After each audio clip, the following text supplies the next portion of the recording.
The stars looked cold and distant through the windows of the USS Valiant.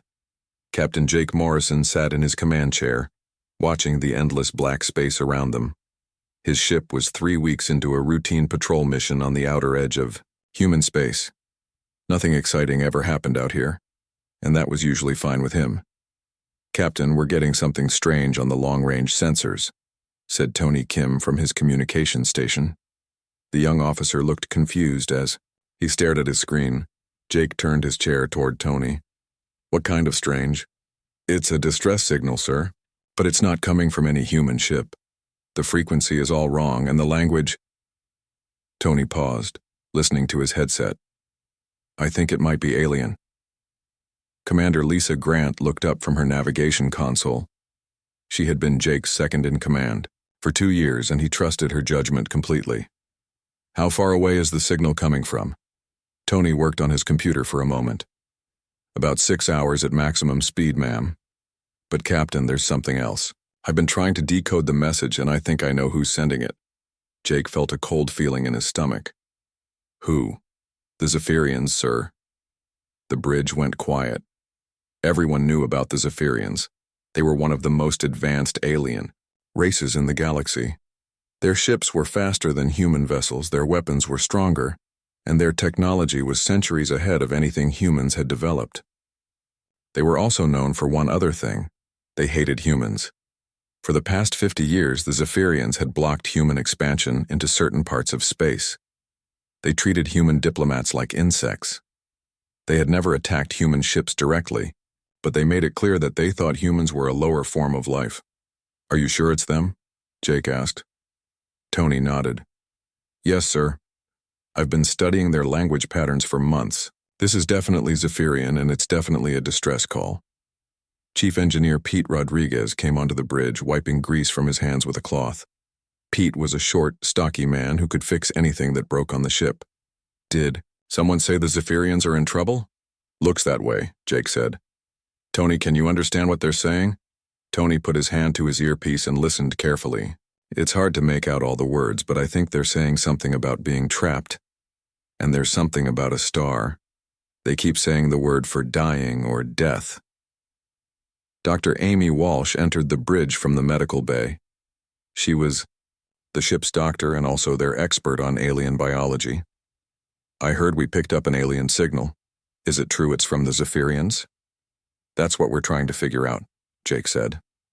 "Amy, what do you know about Zephyrian technology? Could they really be in trouble?" Amy thought for a moment. "Their ships are very advanced, but they're also very complex. If something went wrong with their main systems, they might not be able to fix it easily. Complex technology can fail in complex ways." Pete crossed his arms. "Even if they are in trouble, why would they call for help? They've never asked anyone for anything before." "Maybe because there's no one else around," Lisa said quietly. "We're the only human ship in this sector. If they're really desperate—" Jake stood up and walked to the main viewing screen. He could see the stars, but somewhere out there alien beings might be dying. He had never met a Zephyrian face to face, but he had heard the stories. They were proud, arrogant, and they thought humans were barely intelligent enough to fly spaceships, but they were also living beings. "Tony, try to get a clearer signal. I want to know exactly what's happening out there." Tony worked at his station for several minutes.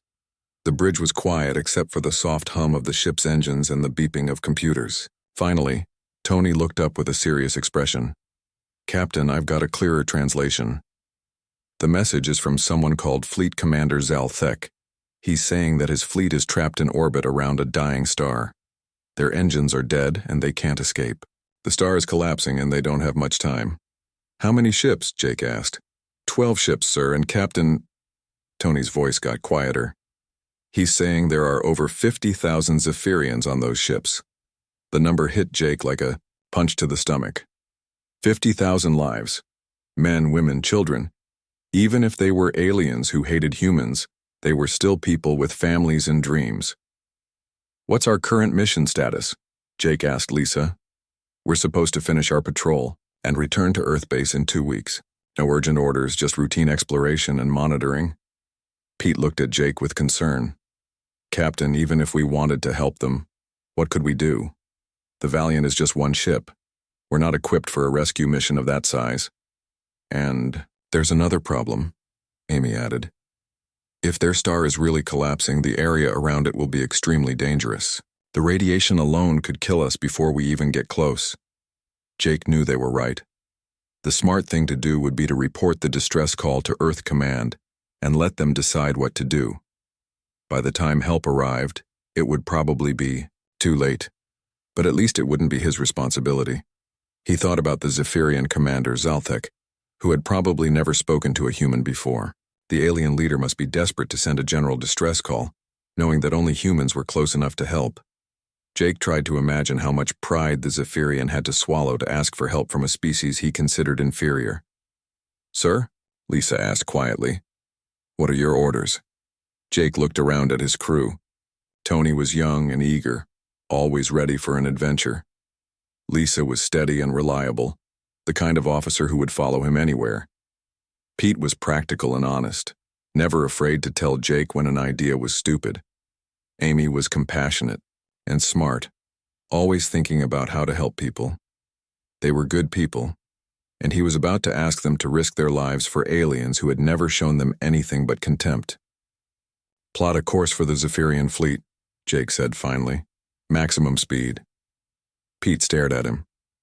"Captain, are you serious? We don't even know if we can help them. And if that star really is collapsing." "We don't leave people to die in space," Jake said firmly. "I don't care if they're human, Zephyrian, or little green creatures from another galaxy. If someone is in trouble and we can help, then we help." Lisa nodded and started working on her navigation computer.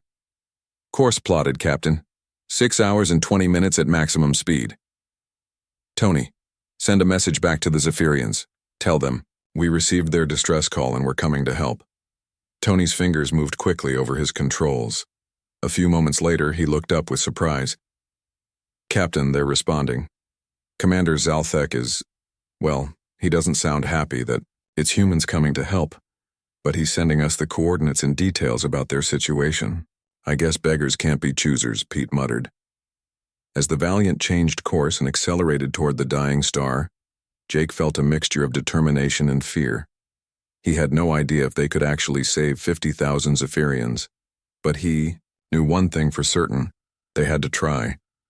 In the cold emptiness of space, someone had called for help, and humans always answered the call. 6 hours later, the USS Valiant dropped out of hyperspace near the dying star system. What Jake Morrison saw on the main screen made his blood run cold. The star in the center of the system was huge and red, pulsing with angry light. Around it, like insects caught in a spider's web, 12 Zephyrian ships hung in space. The alien vessels were beautiful even in their desperate situation. Long, sleek ships that looked like silver arrows. But Jake could see they were in trouble.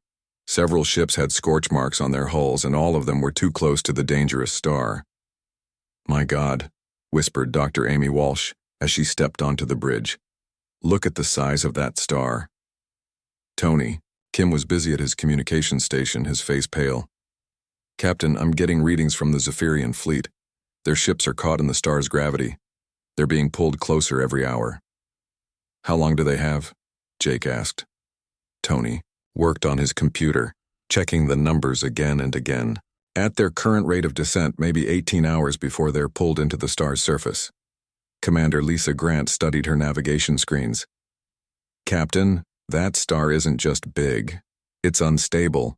I'm reading massive solar flares and radiation storms. The electromagnetic interference is so strong that our sensors can barely function." Chief Engineer Pete Rodriguez came onto the bridge carrying his toolkit and a worried look. "I've been monitoring the situation from engineering. Captain, this is worse than we thought. That star is going to collapse completely. When it does, everything within 1,000,000 kilometers is going to be destroyed." Jake felt the weight of 50,000 lives pressing down on him. "Can we tow their ships to safety?" Pete shook his head. "Sir, each of those Zephyrian ships is 3 times the size of the Valiant. Even if we could attach tow cables, we don't have enough power to pull even one ship out of that gravity well, let alone 12. "What about their own engines?" Amy asked.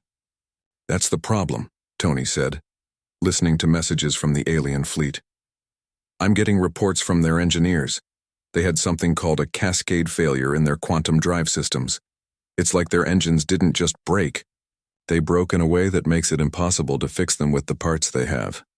Jake walked closer to the viewing screen. The Zephyrian ships looked so advanced, so perfect. It was hard to believe that their superior technology had failed them so completely. Captain, Lisa said quietly, we're receiving a direct communication from the Zephyrian flagship. Put it on screen. The image that appeared was Jake's first look at a living Zephyrian. The alien was tall and thin, with pale blue skin and large, dark eyes. He wore what looked like a military uniform covered in symbols that Jake didn't recognize. When the Zephyrian spoke, his voice was deep and proud, even though Jake could hear the desperation underneath. I am Fleet Commander Zalthek of the Zephyrian Expeditionary Force, the alien said. The translation came through Tony's computer, with a slight delay. You are the humans who responded to our request for assistance. Jake noticed that Zalthek couldn't bring himself to say the word help. Even facing death, the alien commander was too proud to admit he needed help from humans. I'm Captain Jake Morrison of the USS Valiant. We received your distress call and came as quickly as we could. Zalthek's expression didn't change, but Jake could see something in the alien's eyes, maybe surprise that humans had actually come. Captain Morrison, I must inform you that our situation is difficult. Our quantum drives have suffered complete failure. We cannot escape the gravitational pull of this dying star. We can see that, Commander. What can you tell us about your ship's power systems? For a moment, Zalthek looked like he didn't want to answer. Sharing technical information with humans probably went against everything he had been taught. But after a pause, he continued. Our ships run on quantum energy cores. The cascade failure damaged not just our engines but also our power generation systems. We have enough power for life support and basic systems, but not enough to restart our quantum drives. Pete had been listening carefully. He stepped forward. Captain, may I speak with their engineers? Jake nodded. Commander Zalthek, this is Chief Engineer Pete Rodriguez. He'd like to speak with your technical staff. Zalthek looked uncomfortable. Your engineer wishes to speak with our quantum drive specialists? If that's okay with you. Maybe we can figure out a solution together. The Zephyrian commander was quiet for a long moment. Jake could almost see the war going on in his mind, his pride fighting against his need to save his people. Very well, Zalthek said finally. I will have Navigation Officer Cryan coordinate with your engineer. A few minutes later, a second Zephyrian appeared on the screen. This one was smaller than Zalthek, with the same blue skin but a more open expression. When she spoke, her voice was less formal than her commander's. I am Navigation Officer Cryan. I have studied your human languages and can translate technical terms. Please, tell us what you think you can do. Pete stepped forward. Ma'am, we can't tow your ships. They're too big and we're not strong enough. But what if we could give you power? Our ship runs on fusion reactors. They're different from your quantum cores, but energy is energy. Cryan looked confused. You want to transfer power from your ship to ours? But human and Zephyrian technology are completely different. The connection would be impossible. Maybe not impossible, Tony said suddenly. Everyone looked at him. I've been studying the technical specifications they sent us. Their power systems do use different frequencies and voltages, but I think I can build adapters.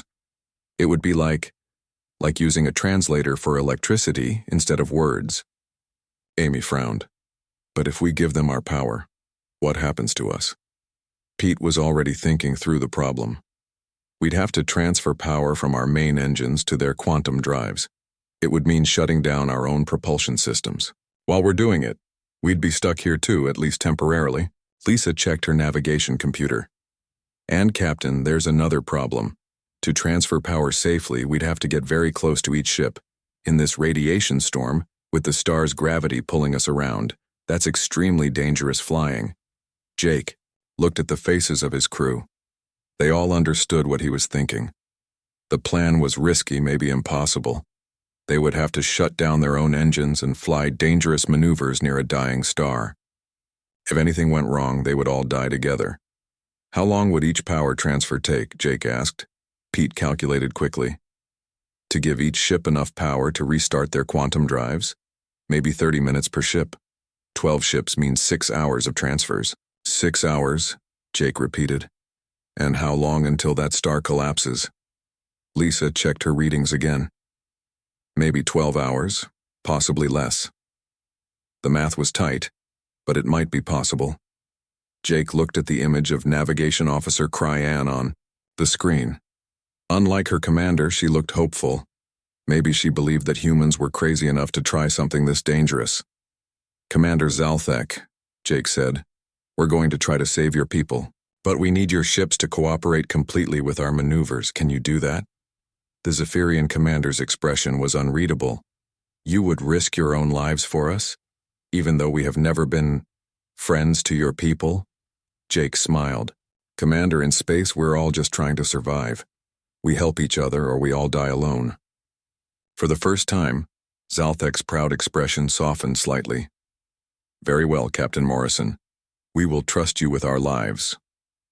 As the USS Valiant moved toward the first Zephyrian ship, Jake knew they were about to attempt something that had never been tried before. Human and alien technology working together, racing against time and the death of a star. It was impossible. But humans had never been very good at accepting the impossible. The first power transfer began 20 minutes later. Captain Jake Morrison watched nervously as Commander Lisa Grant brought the USS Valiant alongside the largest Zephyrian ship. The alien vessel was massive up close, easily 3 times the length of the human ship. Steady as she goes, Lisa, Jake said quietly. Pete, are you ready with the power coupling? Chief Engineer Pete Rodriguez was in the engine room, his voice coming through the comm system. Ready, Captain? Tony's adapters are working perfectly. I've never seen anything like this. Human and alien technology actually talking to each other. The Zephyrian flagship loomed beside them, its silver hull reflecting the angry red light of the dying star. Through the viewports, Jake could see Zephyrian faces looking back at them. Aliens who had never seen humans before, watching their supposed rescuers with curiosity and doubt. Beginning power transfer now, Pete announced.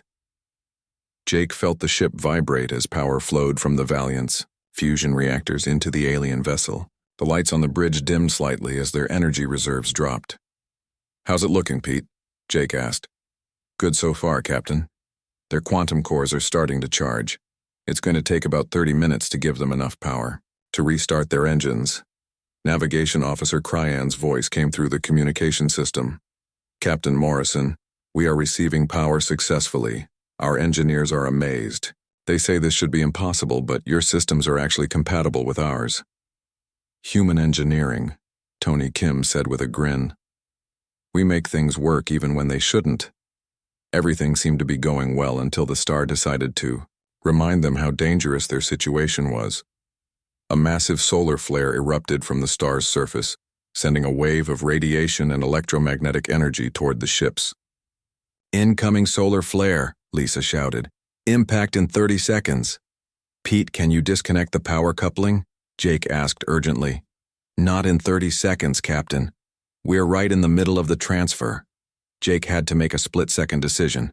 Lisa, move us away from the Zephyrian ship but keep the power coupling connected. We'll ride out the flare together.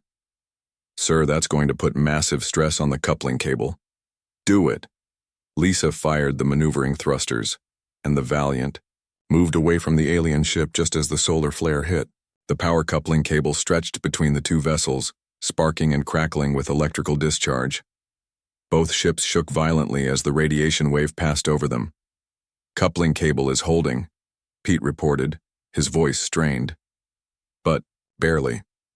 We can't take many more hits like that. How much longer? Jake asked. 15 more minutes for this ship. When the power transfer finally completed, the Zephyrian flagship's engines came to life with a blue glow. Commander Zalthek's voice came through the communications. Captain Morrison, our quantum drives are operational. We are moving to a safe distance from the star. 1 down, 11 to go, Jake muttered. The second power transfer went more smoothly, but it was clear that the dying star was becoming more unstable. Solar flares were happening every few minutes now, and the radiation was getting stronger. During the third transfer, disaster struck. Another solar flare hit just as Pete was connecting the power coupling to a Zephyrian transport ship. The electromagnetic surge overloaded several systems on the Valiant.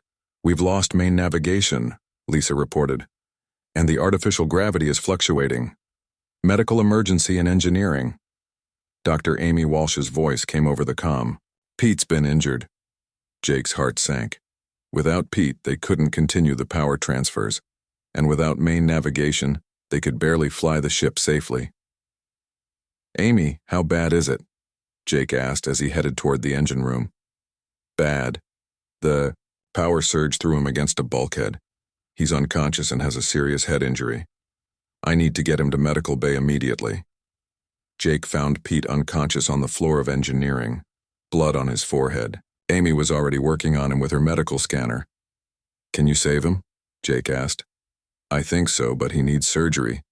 He won't be able to work for hours, maybe days. Jake looked around the engine room. The power coupling equipment was still connected to the Zephyrian ship, but it was damaged. Sparks flew from several control panels. Captain, Tony's voice came through the comm. The Zephyrians are asking what's wrong. Their ship still doesn't have enough power to restart their engines. Jake stared at the damaged equipment. He wasn't an engineer, but he could see what needed to be done. Someone had to finish the power transfer manually, adjusting the controls as the systems fluctuated. Tony, get down here, and bring Cryon on the comm. We're going to need her help. 20 minutes later, Tony was in the engine room with Jake, both of them staring at Pete's equipment. Navigation Officer Cryon was on the communication screen, her blue face showing concern. Captain Morrison, she said, our engineers can see what you're trying to do, but this is very dangerous. If you make a mistake with the power flow, it could destroy both our ships. We don't have a choice, Jake said. Tony, can you handle the computer controls? I think so, Captain, but someone needs to manually adjust the power couplings. Pete showed me how once, but I'm not an engineer. Then I'll do it, Jake said. Captain, no. Lisa's voice came through the comm from the bridge. If something happens to you, we're all lost. If we don't save these people, we're all lost anyway, Jake replied. Tony, start the power transfer. Cryon, have your engineers guide us through this.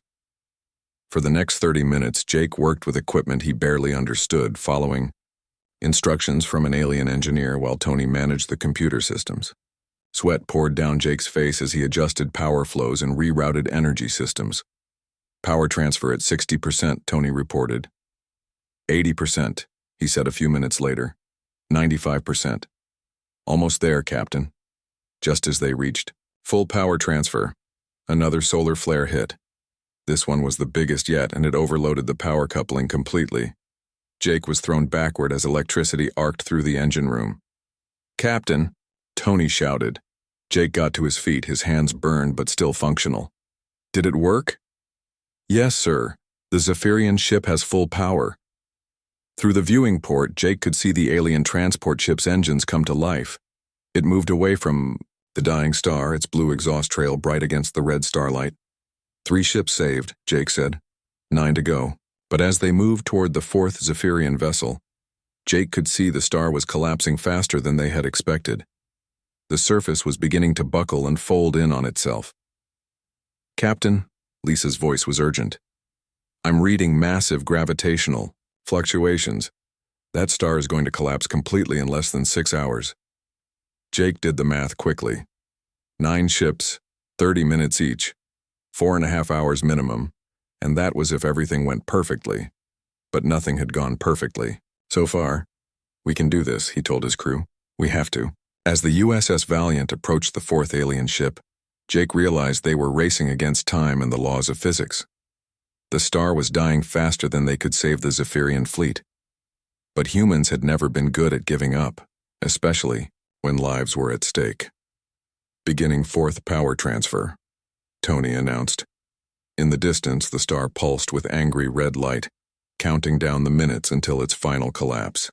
2 hours later, Captain Jake Morrison felt like he was fighting a losing battle. 6 Zephyrian ships had been saved and were now safely away from the dying star. But 6 ships still remained trapped, and the star was collapsing faster than anyone had predicted. "Captain," Commander Lisa Grant called from the bridge, "the star's surface is beginning to cave in. We have maybe 3 hours before complete collapse." Jake wiped sweat from his forehead as he worked on the power coupling for the 7th ship. His hands were burned and his body ached, but he kept working. Tony Kim was beside him, managing the computer systems with help from Navigation Officer Cryan. "How are we doing on time?" Jake asked. "If everything goes perfectly, we can save 2 more ships," Tony said quietly. "But Captain, that still leaves 4 ships with 20,000 Zephyrians." Jake's heart sank. 20,000 people were going to die, and there was nothing he could do about it. The math was simple and cruel. They just didn't have enough time. "Keep working," Jake said. "We save who we can save." The 7th power transfer completed successfully, and another Zephyrian ship escaped to safety. As they moved toward the 8th ship, Jake noticed something strange on the long-range sensors. "Lisa, are you seeing this?" he called to the bridge. "Yes, sir. The 6 ships we already saved. They're not leaving the system. They're maintaining position at a safe distance." Jake frowned. That didn't make sense. The smart thing for the rescued Zephyrians to do was to get as far away as possible before the star exploded. "Captain Morrison," Cryan's voice came through, the communication system. She sounded different, more emotional than before.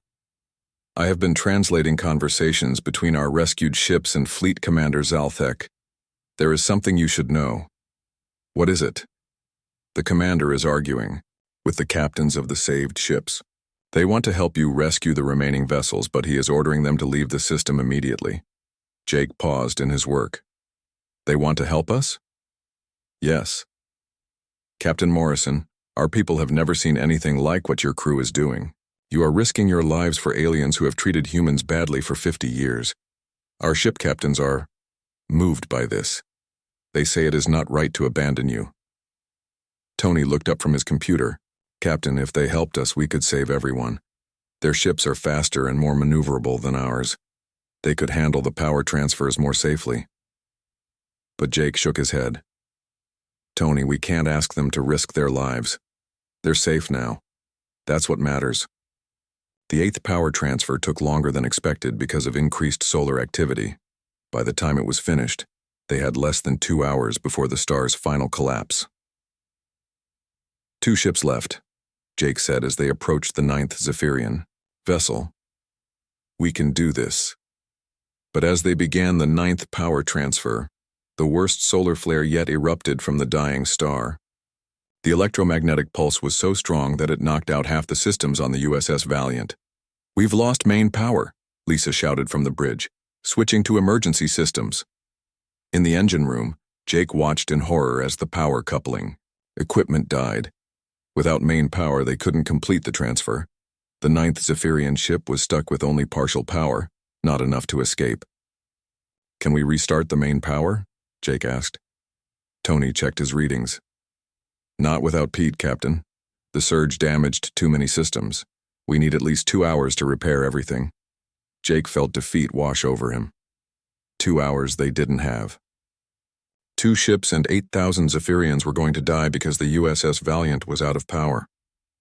"Captain," Dr. Amy Walsh's voice came through the comm from the medical bay. "Pete is awake. He's badly hurt, but he's conscious." Jake ran to the medical bay where he found Pete sitting up on a hospital bed, his head wrapped in bandages. The chief engineer looked pale and weak, but his eyes were alert. "Captain," Pete said weakly, "Amy told me what happened. The main power is down. Pete, you need to rest. You have a serious head injury. Sir, with respect, 8,000 people are about to die. I can walk you through the repairs from here. It won't be pretty, but we can get main power back online." For the next hour, Pete guided Jake and Tony through emergency repairs while Dr. Walsh worked frantically to keep the injured engineer conscious. They bypassed damaged circuits, rerouted power flows, and jury-rigged connections that would never pass a safety inspection. "Try it now," Pete said finally. Jake flipped the main power switch. The lights came back on, and the power coupling equipment hummed to life. "We did it," Tony shouted. But when Jake checked the time, his celebration died. They had 40 minutes before the star collapsed completely. 2 ships, and at least an hour of work to save them both. "We can save one ship," Jake said quietly. "We have to choose." It was the hardest decision of his life. How do you choose which 4,000 people live and which 4,000 die? That's when Fleet Commander Zaltek's voice came through the communication system. "Captain Morrison, this is Commander Zaltek. I am ordering you to leave the system immediately. Sir, we still have 2 ships to save. Captain, you have done enough. You have saved 46,000 of my people. I will not allow you to die trying to save the rest." Jake was about to argue when something incredible happened. On the long-range sensors, he saw 6 Zephyrian ships heading back toward the dying star at maximum speed. "What are they doing?" Lisa called from the bridge. "Navigation." Officer Cryan's voice was excited. "Captain Morrison, the rescued ship captains have disobeyed Commander Zaltek's orders. They are coming back to help you." Jake watched in amazement as the 6 rescued Zephyrian ships formed up around the USS Valiant. These aliens who had always considered humans inferior were risking their lives to help save their own people, and to save the human crew that had risked everything for them. "This is Captain Veltar of the transport ship Bright Wind," a new Zephyrian voice said. "Captain Morrison, we have studied your power transfer technique. Our ships can handle the remaining rescues. You should move to a safe distance." "Captain, your people are safe," Jake said. "You don't need to risk your lives again." "Captain Morrison," Veltar replied, "you taught us something today. You showed us that sometimes the right thing to do is to help others, even when it's dangerous, even when they haven't been kind to you. We cannot let you die alone while we run away." In 20 minutes, the 6 Zephyrian ships completed both power transfers. The final 2 trapped vessels escaped just as the star began its final collapse. "All ships emergency retreat," Jake ordered. The combined human and alien fleet raced away from the dying star as fast as their engines could carry them. Behind them, the massive red giant collapsed in on itself, creating a spectacular explosion that lit up half the sector. When they were finally safe, Fleet Commander Zaltek requested a private communication with Captain Morrison. "Captain," the Zephyrian commander said, his proud expression replaced by something Jake had never seen in an alien face before: genuine respect. "In 50 years of military service, I have never seen courage like your crew showed today. You risked everything for people who have shown you nothing but contempt." Jake smiled tiredly. "Commander, we're all just trying to survive out here among the stars. Sometimes we need help. Sometimes we can give help. Today we helped each other." Zaltek was quiet for a moment. "My people will remember this day, Captain Morrison. And we will remember that it was humans who answered our call for help when no one else could." 3 days later, the USS Valiant limped into Earth base, escorted by 12 Zephyrian ships. The alien fleet remained in orbit while their engineers worked alongside human technicians to repair the damage to the Valiant. Chief Engineer Pete Rodriguez, still wearing bandages but back on his feet, found Captain Morrison on the observation deck looking out at the alien ships. "Quite a sight," Pete said. "Zephyrian ships in Earth orbit, never thought I'd see that." "Neither did I," Jake replied. "But I guess people can change, even aliens." Dr. Amy Walsh joined them, holding a data pad. "Captain, I've been working with the Zephyrian medical officers. They want to share their advanced healing technology with us, and their engineers want to help us improve our power systems." Jake nodded. The rescue mission had cost them a lot: injuries, damage to their ship, and 3 weeks of emergency repairs. But it had also given them something more valuable than any technology. It had given them friends among the stars. Navigation Officer Cryan had requested permission to stay on Earth for 6 months as a cultural exchange officer. Other Zephyrian ships were already volunteering for joint missions with human vessels. The Cold War between humans and Zephyrians was over, ended not by treaties or negotiations, but by one simple act: humans answering a call for help. As Jake watched the alien ships in orbit, He thought about the message this would send across the galaxy. Humanity had found its place among the stars not through superior weapons or advanced technology, but through something much simpler and much more powerful. When someone called for help, humans answered. Even when it was dangerous, even when it seemed impossible, even when the people calling didn't like them very much. That was what made humans special in a galaxy full of advanced alien civilizations. They cared about others, and they weren't afraid to show it. And maybe, Jake thought, that was exactly what the galaxy needed.